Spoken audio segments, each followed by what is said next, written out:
आधी आबादी की मजबूती के लिए हम योजनाओं को निर्माण करेंगे। लेकिन जब बात महिला संवाद की हुई तो मैंने देखा कि आज नेता प्रतिपक्ष आदरणीय तेजस्वी यादव जी की पेट में दर्द होने लगा, छटपटाहट बढ़ गई, क्योंकि उनको पता है कि आधी आबादी जहां खड़ी होती है उसका अर्थ होता है कि माननीय मुख्यमंत्री जी के नेतृत्व को और मजबूती देना। लेकिन राजनीतिक महत्वाकांक्षा इस कदर उन पर हावी हो गई है कि कोई भी योजना उनके लिए उनकी राजनीतिक पतन का एक मार्ग समझ में आ रहा है, जिससे वो चिंतित महसूस हो रहे हैं और अनर्गल प्रलाप कर रहे हैं। मैं उनको बता दूं कि उनकी सोच की तरह हमारी पार्टी काम। नमस्कार, आप देख रहे हैं लाइव सिटीज। मैं हूं आपके साथ वेंकटेश पांडे। जेडीयू की महिलाओं ने आरजेडी के नेता और सदन में नेता प्रतिपक्ष तेजस्वी यादव पर जमकर निशाना साधा है। महिलाओं ने इस पर एक प्रेस कॉन्फ्रेंस की और सीधा कहा कि जो तेजस्वी यादव हैं या जो विपक्ष की सरकार है वो लोग तो महिलाओं पर विमर्श भी नहीं करते थे, और भी कई सारे आरोप लगाए गए। अंजुम आरा ने एक प्रेस कॉन्फ्रेंस की, उन्होंने सीधे तौर पर कहा कि 2005 के पहले तो जो रोशनदान है वहां तक पर्दा होता था, महिलाओं को तो मनुष्य समझा ही नहीं जाता था और उनके साथ बातचीत करना तो दूर की बात है।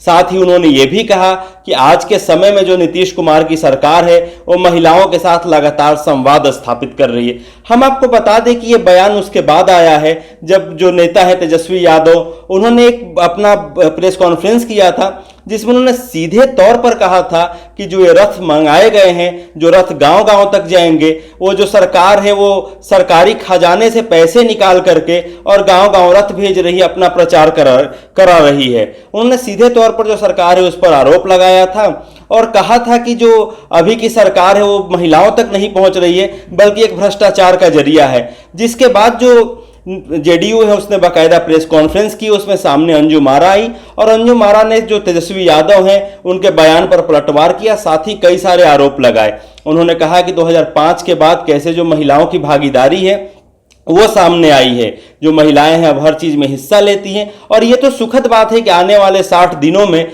जो महिलाएं हैं उन तक ये यात्रा पहुंचेगी। उन्होंने बाकायदा जिक्र किया कि 60 दिनों तक अलग अलग गांव में जो कार्यक्रम होंगे उसमें जो महिलाओं के साथ संवाद होगा, उससे जो उनकी आर्थिक और सामाजिक स्थिति है उसको बढ़ावा मिलेगा। हम आपको बता दें कि बीते दिन नीतीश कुमार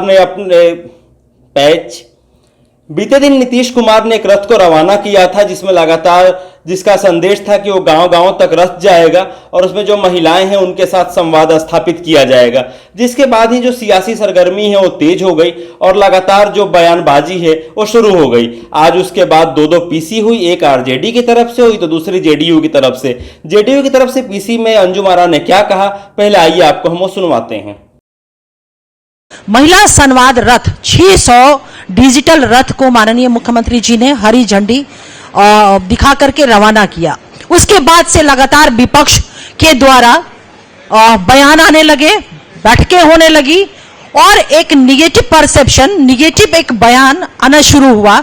और एक चीज और आप लोगों को देखने को मिला होगा कि माननीय मुख्यमंत्री नीतीश कुमार जी ने महिला सशक्तिकरण जो बिहार में किया है, महिलाओं को, आधी आबादी को जो उनका कॉन्स्टिट्यूशनल राइट, समानता का अधिकार जो होता है राजनीतिक, शैक्षणिक, आर्थिक और वो तमाम अधिकार जो उन्होंने सुनिश्चित कराया, तो अच्छी बात, सुखद बात ये लगी कि लगातार जो महिला विमर्श हो रहा है विपक्ष के द्वारा, तो उन्हें अब समझ में आया कि महिला शक्ति क्या होती है। वरना 2005 के पहले की जो सरकारें रही, मैक्सिमम सरकारें विपक्ष की ही रही बिहार में, महिलाओं के साथ विमर्श तो दूर की बात है, उनके जो अधिकार थे, उनके जो सपने थे, उसके लिए भी विपक्ष ने कभी नहीं सोचा था।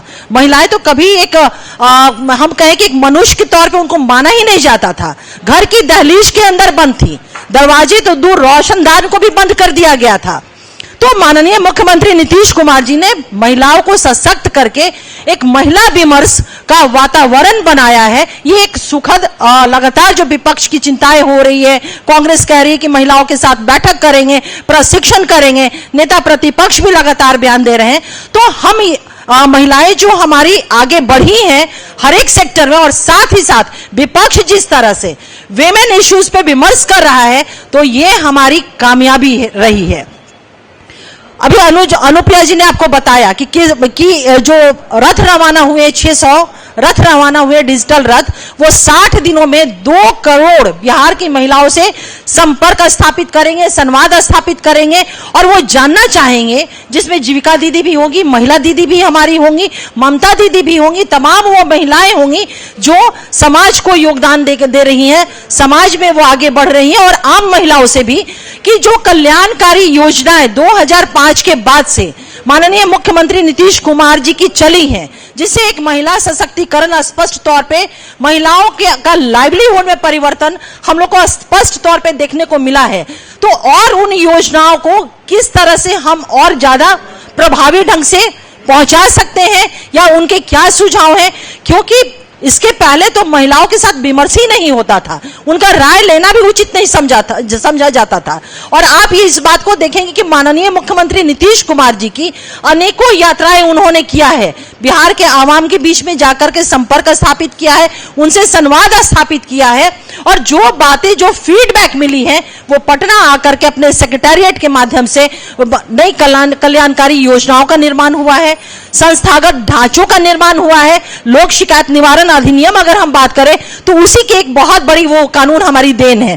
तो हमारा ये कहना है कि माननीय मुख्यमंत्री नीतीश कुमार जी ने जो बिहार में विमेन एम्पावरमेंट की दिशा में काम किया है, तो बिहार विमेन एम्पावरमेंट को लेकर के फॉलोअर स्टेट नहीं बल्कि लीडर स्टेट के तौर पे है, और इसके बहुत सारे एग्जाम्पल है। जैसे मैं कुछ आंकड़े आपको देती हूं कि हम कहां कहां लीड किए हैं राष्ट्रीय स्तर पर।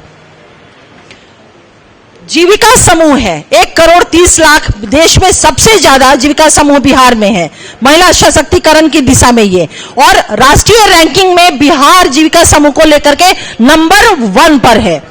पंचायतों में महिलाओं को आरक्षण जो 50% मिला, उसका परिणाम ये हुआ कि हमारी महिलाएं ना सिर्फ 50% सीट पे बल्कि उससे ज्यादा सीटों पर हुई, और ये जो है राष्ट्रीय रैंकिंग में बिहार नंबर 1 पे है। और जब हम कहते हैं कि लीडर स्टेट है ना, तो छत्तीसगढ़ इस 50% हमारे आरक्षण की जो पॉलिसी रही उसको छत्तीसगढ़ स्टेट ने अपनाया। जीविका को आंध्र प्रदेश ने अपनाया।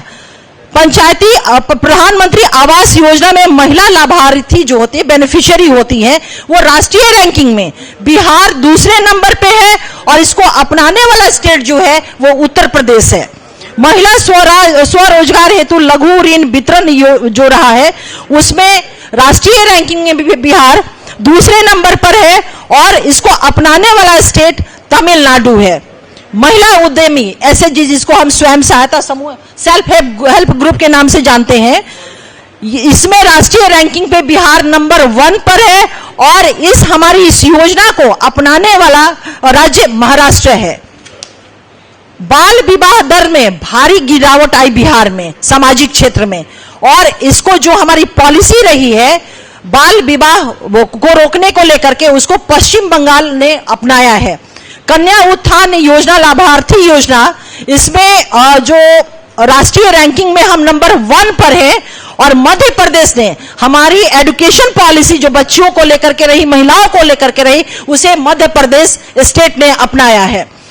8वां नंबर पे मुख्यमंत्री बालिका साइकिल योजना। आप जानते हैं कि यह योजना न सिर्फ राष्ट्रीय स्तर पर बल्कि वैश्विक स्तर पे भी शोध का विषय, विमर्श का विषय, और शोध के लिए टीम भी यहां आई थी कि किस तरह से साइकिल योजना जो नीतीश कुमार जी की रही, बिहार की बेटियों के अंदर आत्मबल, उनमें निर्णय लेने की और नेतृत्व करने की क्षमता पैदा किया।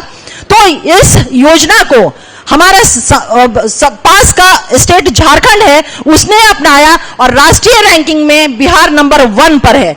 सार्वजनिक वितरण प्रणाली जिसको डिजिटलीकरण कहते हैं, वो राष्ट्रीय रैंकिंग में हम 4थे नंबर पर है, और छत्तीसगढ़ ने इसको अपनाया है, और वो कौन से क्षेत्र में? खाद्य सुरक्षा क्षेत्र में। जनधन महिला खाता धारक जो जनधन योजना हमारी थी, उसमें राष्ट्रीय रैंकिंग में बिहार 3रे नंबर पर है, और इसको उत्तर प्रदेश ने अपनाया है, और यह जो है वित्तीय समावेशन की तरफ इंगित करता है। ग्रामीण आजीविका मिशन में सक्रिय महिला नंबर 1 पर बिहार यहां पर भी है राष्ट्रीय स्तर पर। उड़ीसा ने इसको अपनाया है। प्रधानमंत्री मातृ वंदन योजना बेनिफिशियरी जो हमारी है वो राष्ट्रीय रैंकिंग पर इस योजना को लेकर के बिहार दूसरे नंबर पर है और राजस्थान ने हमारे इस सिस्टम को, हमारे इस प्रणाली को अपनाया है। One stop crisis centre, Nirbhaya के बाद आप लोगों ने देखा होगा कि जिस तरह से पूरे देश में विमेन रिलेटेड जो ऑफेंस थे, हिंसा थे, उसको लेकर के निर्णय हुए, उसी निर्णय के तहत वन स्टॉप क्राइसिस सेंटर का भी निर्माण हुआ। बिहार, आपको खुशी होगी इस बात को जानकर के कि विमेन जो वायलेंस है उसको लेकर के हमारी सरकार बहुत ही सजग और बहुत ही संवेदनशील और वैसे अपराधों के ऊपर इमीडिएट कार्रवाई करने वाली संवेदनशील हमारी सरकार है। और इस मामले में भी बिहार राष्ट्रीय स्तर पर रैंकिंग में दूसरे नंबर पर है और हमारे उस तौर तरीके को, हमारे उस एग्जीक्यूशन की पॉलिसी को उत्तर प्रदेश ने अपनाया है। महिला शौचालय निर्माण, जिसे हम SBB कहते हैं, स्वच्छता से जुड़ा हुआ यह योजना है हमारी। राष्ट्रीय रैंकिंग में बिहार तीसरे नंबर पर है और जिस तरीके से हमने इस तीसरा रैंकिंग हासिल किया है उसे गुजरात ने अपनाया है। ग्रामीण महिलाओं में के पेयजल कनेक्शन को लेकर के बिहार राष्ट्रीय स्तर पर दूसरे रैंकिंग पर है। जल आपूर्ति से संबंधित योजना है और हरियाणा ने इसे अपनाया है। हम लीडर स्टेट के तौर पे हम हैं यहां भी। डिजिटल साक्षरता में महिलाओं की भागीदारी जो डिजिटल समावेशन की तरफ इंडिकेट करती है, यह कर्नाटका ने अपनाया है और राष्ट्रीय स्तर पर हम तीसरे नंबर पर है। इसमें दो और है हमारा जिसमें हम लीडर स्टेट के तौर पर राष्ट्रीय स्तर पर स्थापित हुए हैं, वो है पोषण अभियान। लाभार्थी महिलाएं पोषण से जुड़ा हुआ है। ICDS का यह मासिक रिपोर्ट से यह प्राप्त हुआ है और मध्य प्रदेश ने इसे अपनाया है। तो सुना आपने किस तरह से उन्होंने आरोप लगाए, किस तरह से जो सरकार का कामकाज है उसका उन्होंने जिक्र किया। साथ ही उन्होंने ये भी बताया कि जो मौजूदा सरकार है कैसे जो 50% भागीदारी, चाहे वो पंचायती राज में हो या बाकी चीजों में हो, किस तरह से जो महिलाओं के सशक्तिकरण और उनके विकास के लिए ये सरकार काम कर रही है। उन्होंने और कई सारी बातों का भी जिक्र किया। ऐसी ही तमाम खबरों के लिए देखते रहिए लाइव सिटीज। शुक्रिया।